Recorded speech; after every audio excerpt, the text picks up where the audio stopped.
La estadística tiene sus orígenes prácticamente hace unos 4000 años en el antiguo Egipto. Y también lo usaron los chinos, ¿no? Ellos utilizaron los censos como una herramienta estadística que los ayudó en su gestión pública. También los romanos eran maestros de la organización política y cada 5 años ellos realizaban un censo de población, donde conocían datos de nacimientos, de funciones, matrimonios y ver el avance del imperio. Como todos nosotros sabemos, el imperio romano fue uno de los más grandes de la historia de la humanidad. Y por otro lado también les permitía hacer el recuento de ganancias y riquezas que dejaban las tierras que conquistaban. En ese sentido, vamos a definir un concepto de estadística. Es una ciencia que explica y provee de herramientas para trabajar con datos. Y este ha experimentado un gran desarrollo a lo largo de los últimos años. ¿En qué áreas se aplica la estadística? Bueno, actualmente prácticamente todas las ciencias utilizan las estadísticas.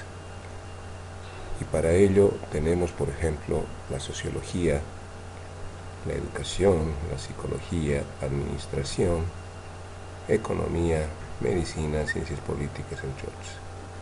Partamos de administración de empresas. Por ejemplo, la estadística se utiliza para evaluar un producto antes de comercializarlo. Esto viene con ingeniería comercial, viene también con disciplinas como, por ejemplo, ingeniería financiera, que son disciplinas que se han desprendido de este tronco que vendría a ser administración de empresas. Una herramienta muy utilizada es el estudio de mercado. En economía, para medir la evolución de los precios mediante números índices o para estudiar los hábitos de los consumidores a través de encuestas de presupuestos familiares. En ciencias políticas, para conocer la preferencia de los electores antes de una votación, mediante sondeos y así orientar las estrategias de los candidatos. En sociología, para estudiar las opiniones de los colectivos sociales sobre un tema de actualidad. En psicología, para elaborar las escalas de los test y cuantificar aspectos del comportamiento humano, por ejemplo, los test que se aplican en los candidatos para un cargo a una empresa. En medicina, uno entre muchos usos de la estadística es para determinar el estado de salud de la población. En general, en las ciencias sociales, la estadística se emplea para medir relaciones entre variables y hacer predicciones sobre ellas. Etapas de un estudio estadístico.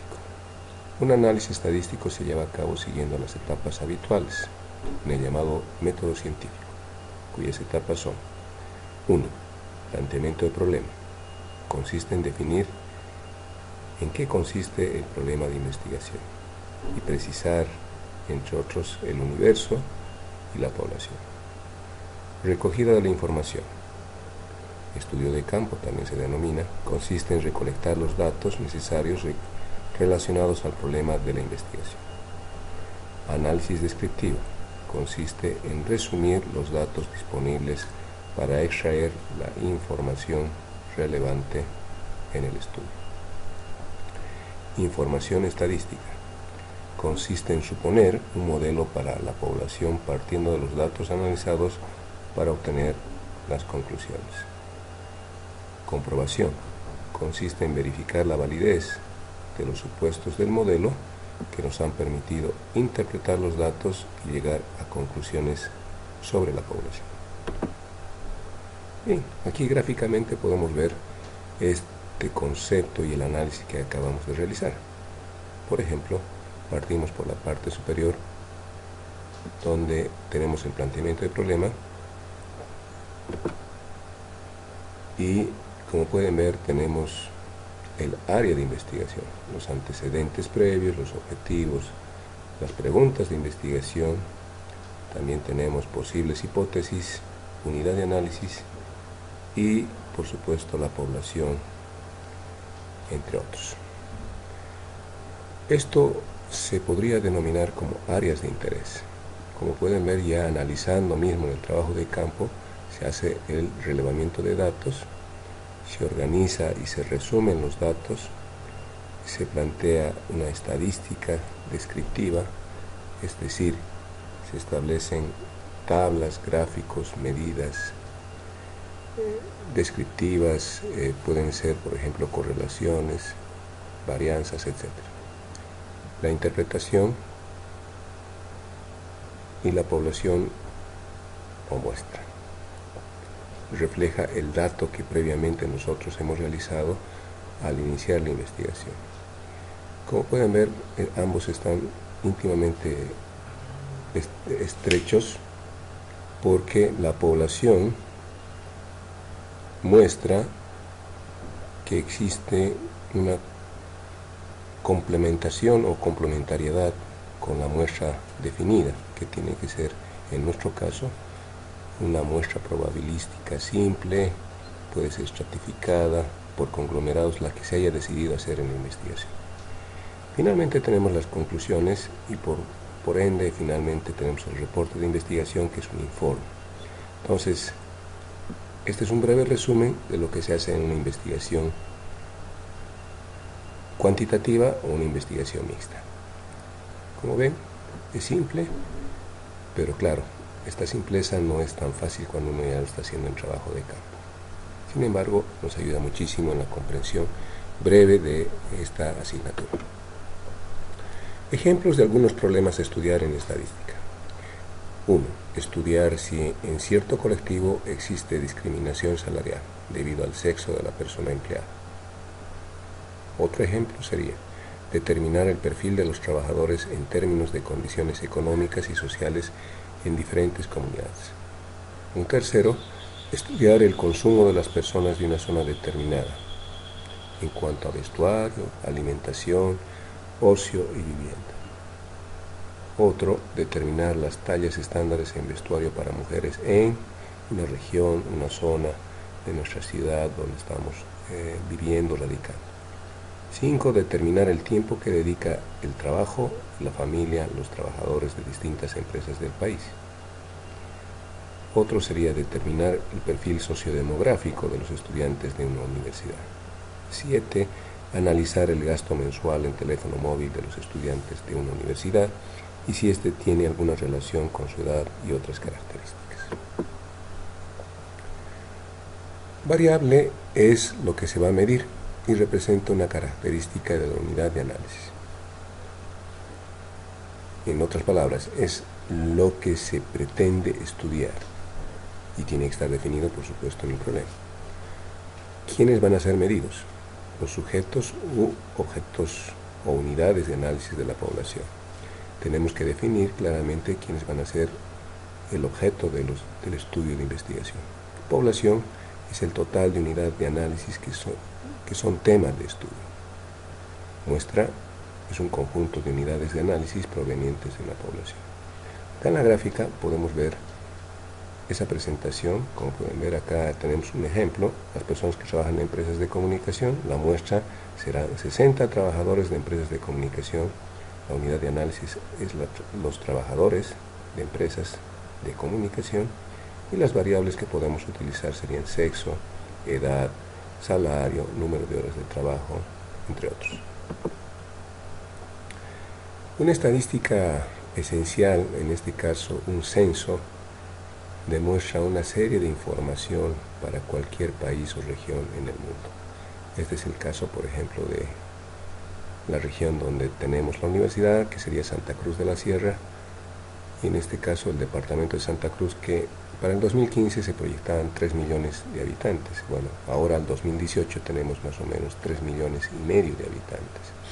Esto demuestra que es la primera ciudad del país, la ciudad más poblada de nuestro territorio, y lo que conlleva una serie de análisis que tienen que ver con los diferentes aspectos que hacen a la población. Por ejemplo, necesidades básicas insatisfechas, empleo, podríamos ir relevando aspectos que tienen que ver con el Producto Interno Bruto per cápita, entre otros. Para poder comprender mejor este tipo de estudios es importante que conozcas algunos conceptos, términos básicos.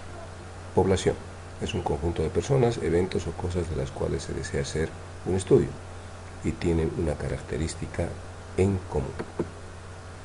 Muestra es un subconjunto cualquiera de la población. Es importante escoger la muestra en forma aleatoria al azar, pues así se logra que sea representativa y se pueda obtener conclusiones más afines acerca de la característica de la población. Aquí, por ejemplo, hemos puesto una gráfica del empleo y como pueden ver las características de las personas empleadas, la mayor parte en el territorio cruceño, por ejemplo, se dedican a la agricultura, este verde, también está la ganadería, este celeste, y entre otros sectores de la economía que son utilizados. Pero por el otro lado también podremos ir viendo estadísticas de empleo y desempleo. Como pueden ver aquí en la gráfica de la derecha, hay un aviso requiriendo una serie de oficios, de personas que tienen estos oficios para ocuparlos laboralmente. Todo estudio estadístico debe considerar diferentes tipos de variables cualitativas y las variables cuantitativas. Veamos cada uno de ellos. Variables cualitativas, relacionadas con características no numéricas de un individuo o de un grupo de personas. Por ejemplo, atributos de una persona, nacionalidad, color de la piel, sexo, por ejemplo, rubias, morenas, de ojos claros, ojos oscuros, etcétera, ¿no? Como pueden ver, es una imagen muy reveladora. También están las variables cuantitativas, relacionadas con características numéricas del individuo, por ejemplo, edad, precio de un producto, ingresos anuales. Las variables cuantitativas se dividen en discretas, aquellas que pueden tomar solo algunos valores en un intervalo y no valores intermedios. Ejemplo de variable discreta sería la edad, número de hermanos,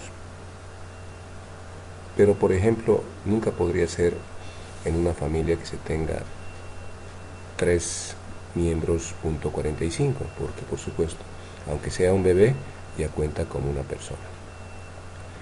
Otro tipo de variables son las continuas, aquellas que pueden tomar cualquier valor en un intervalo real. Ejemplo, alturas o la velocidad de un vehículo, puede ser 80 kilómetros, .3 por hora, 94.5 kilómetros por hora, etc. Entonces, como pueden ver, toma fracciones o toma decimales que es posible medirlos en las variables continuas. Ahora apliquemos estos conceptos. Se desea saber si los dueños de automóviles a gasolina están dispuestos a pagar la conversión de sus motores a gas natural vehicular. Para ello se decide realizar una encuesta. Determina cuál de las siguientes es la muestra. Escoger al azar a adultos que caminan por el centro de las principales ciudades del país. Escoger al azar a conductores de automóviles en las intersecciones más concurridas. Escoger al azar del registro de vehículos motorizados a dueños de automóviles a gasolina y enviarles un encuestador.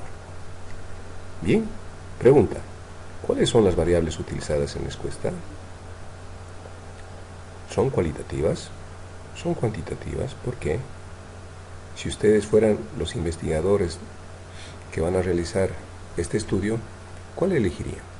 Bueno, es una pregunta que la dejo para que la reflexionen. Ordenando la información. Al ordenar los datos muy numerosos es usual agruparlos en clases o categorías. Al determinar cuántos pertenecen a cada clase, establecemos la frecuencia, construimos así una tabla de datos llamada tabla de frecuencias. ¿Para qué se construyen estas? Las tablas de frecuencias.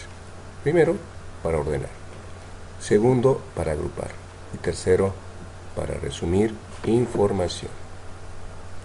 El formato general de una tabla estadística, una tabla de frecuencias o tabla de distribución de frecuencias, cualquiera de los denominados hace un momento pueden ser usados en un curso de estadística, presentan los siguientes campos de información: nombre de la variable, frecuencia; recorrido de la variable, frecuencias observadas; y el total de observaciones, que casi siempre se lo denota con n.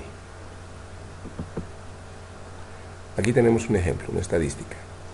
En la siguiente tabla se presenta el motivo de la consulta médica durante una semana a un hospital público. Por ejemplo, tenemos que la mayor parte de las personas o pacientes que son atendidos en el hospital son originados por bronquitis. De repente estamos en una época de frío, ha llegado el sur a nuestra región y por lo tanto está haciendo mucho frío y las personas son afectadas en su salud, especialmente con bronquitis. La otitis es el segundo motivo de la consulta. Las heridas también, pero en un menor grado de repetición. Las fracturas, que son constantes, y la mayor parte de las visitas son las vacunas, que en este caso representan 20 pacientes. Tipos de frecuencia. La frecuencia o frecuencia absoluta es el número de veces que se presenta un valor o categoría de una variable. Se presenta por n sub i. Otro sería la frecuencia relativa. La frecuencia relativa se puede expresar en términos de porcentaje o de proporción y se presenta por h. Esta es la razón entre la frecuencia absoluta y el total de datos. Veamos el ejemplo. Ahí tenemos un ejercicio con 24 alumnos que, por ejemplo, están haciendo un análisis sobre matemáticas. Los resultados de la evaluación de esta prueba, como pueden ver, está acá sus resultados, y el trabajo que tenemos es ordenarlos en una tabla. Entonces anotamos en nuestro cuaderno una tabla de frecuencias que considera lo siguiente: nombre de variables, por ejemplo notas; frecuencia absoluta, que va a salir del análisis de la variable; y la frecuencia relativa también. Si tu resultado es un decimal, usa 2 dígitos después de la coma. Esto es para que ustedes empiecen a hacer este trabajo a partir de este ejemplo. Bien, ¿cómo sería entonces el resultado de nuestro cuadro de distribución? Como pueden ver, ahí están las notas, las calificaciones de los estudiantes, y vamos a ir elaborando o mostrando los resultados planteados en la frecuencia absoluta. ¿Cómo se interpreta el cuadro entonces? Los que obtuvieron una calificación de 2.8 fue un alumno. Obtuvieron 3.2, 4 alumnos. Obtuvieron 3.9, 3 alumnos. Así sucesivamente en cada uno de los casos hasta llegar a la máxima puntuación, que en esta prueba fue 6, y donde obtuvieron 4 estudiantes esta calificación. Como pueden ver, la frecuencia relativa no es más que la división entre el primer dato observado y el total. Entonces, en este caso es 1 sobre 24 y eso nos daría 0.041. El segundo 4 sobre 24 y nos da 0,166, y así sucesivamente en cada una de las filas. La frecuencia relativa no es más que la frecuencia relativa establecida en la anterior columna. Esta es la frecuencia relativa porcentual con porcentaje y lo multiplicamos por 100. Entonces 0,041 por 100, 4,16. 0,166 por 100, 16.66%. El análisis o la verificación de que hemos hecho un buen trabajo lo podemos verificar de la siguiente manera: que acá al final todos estos porcentajes nos van a sumar 100%, y en el caso de la frecuencia relativa nos va a sumar 1. Si hemos hecho un buen trabajo, vamos a tener esos resultados. Otro ejercicio. En una clase de 30 alumnos se ha preguntado el número de hermanos que tiene. El resultado ha sido el siguiente. Como pueden ver, tenemos 30 alumnos y algunos nos respondieron que tienen 2 hermanos, otros un hermano, algunos no tienen hermanos, y así sucesivamente. Entonces vamos a hacer el cuadro de distribución de esta variable. Y la tabla la utilizamos en el mismo formato que habíamos hecho hasta el presente, y podemos observar, por ejemplo, el resultado de la tabulación de datos del ejemplo de 30 alumnos. Por ejemplo, el número de hermanos de las personas que no tienen ni un hermano son 4 casos. Viceversa, los que tienen un hermano son el número predominante, podríamos decir. Hay 12 estudiantes que tienen solo un hermano. Luego le sigue los estudiantes que tienen 2 hermanos, que serían 6. Bueno, la frecuencia relativa, como habíamos explicado anteriormente, no es más que la división entre el dato observado y el total, que en este caso sería 4 dividido entre 30, nos va a dar 0,133. Y así sucesivamente en cada uno de los casos. La frecuencia relativa porcentual, multiplicamos la frecuencia relativa por 100, y como en este caso 0,133 lo multiplicamos por 100, nos va a dar 13,33%. Bien, en esta diapositiva podemos encontrar los datos referidos a los empleados de una empresa y dónde prefieren ir de vacaciones. Hay varias opciones. Como pueden ver en la gráfica, tenemos información relativa a su preferencia. Ahí ustedes encuentran, por ejemplo, de 13 casos investigados, que la mayor preferencia es ir al mar. 6 casos, que representa el 46%.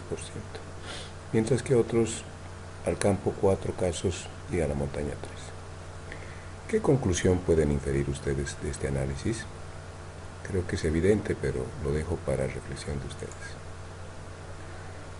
Hasta el momento solo hemos trabajado con una pequeña cantidad de datos. ¿Qué crees que deberíamos hacer si tenemos muchos datos? Tablos de frecuencias de datos agrupados. En ocasiones el agrupar los datos en intervalos nos ayuda a resolver un problema o a realizar un mejor análisis de ellos. En esta presentación pueden ver, por ejemplo, algunos datos interesantes o importantes. Una definición de rango, que es la diferencia entre el máximo y el mínimo valor de una variable. Su fórmula sería esta: x max menos x min igual al recorrido rango. Clase se obtiene con la fórmula, como pueden ver acá, I minúscula o C mayúscula rango sobre m. Y marca de clase, que es el representante de un intervalo y corresponde al promedio de los extremos de este, límite inferior, límite superior. Finalmente, el tamaño de un intervalo se aplica a la fórmula de Sturges, como pueden ver acá, que es esta, donde se aplica m igual a 1 más 3.3 logaritmo neperiano de el valor que se tiene como población muestreada. Aquí tenemos un ejemplo de este concepto, que sería un estudio sobre el colesterol en la sangre de una muestra de hombres estadounidenses que tienen entre 25 y 34 años de edad y que fueron atendidos en centros médicos de Nueva York. Los mismos sufren de hipertensión arterial en el año 2001. Miren los datos muy interesantes. El nivel de colesterol, es decir, el porcentaje de colesterol en miligramos sobre cada 100 mililitros de sangre, en 13 hombres representa entre 80 y 120 miligramos. 15 entre 120 y 160. Pero el más profundamente, el caso que tiene mayor repetición es este: 44 hombres que tienen entre 160 y 200. Observen, el rango de cada intervalo es prácticamente 40. 80 a 120, 40. 120 a 160, 40. 160 a 200. ¿Cuál es la variable de interés? Evidentemente está claramente determinado acá, el nivel de colesterol. ¿Qué se mide? La cantidad de hombres que tienen esos niveles de colesterol en la sangre. Finalmente tenemos un análisis que tiene que ver, por ejemplo, con una estadística de 75 personas. Tenemos la frecuencia relativa, que es esta columna, frecuencia relativa, que son valores mayores que x, que tendríamos un análisis por acá, y la frecuencia relativa entre dos valores. Por ejemplo, podríamos analizar entre la tercera clase, que está entre 11, y la cuarta clase, que está entre 20. Como pueden ver, hay diferentes formas de hacer análisis estadístico, y esto nos permite reflexionar respecto a la utilidad que tenemos en los cuadros de distribución. Y terminamos en esta ocasión. Les invito a dar un like. Para cualquier caso, aquí está mi correo electrónico y les invito a seguirme en las próximas cápsulas de información. Hasta luego.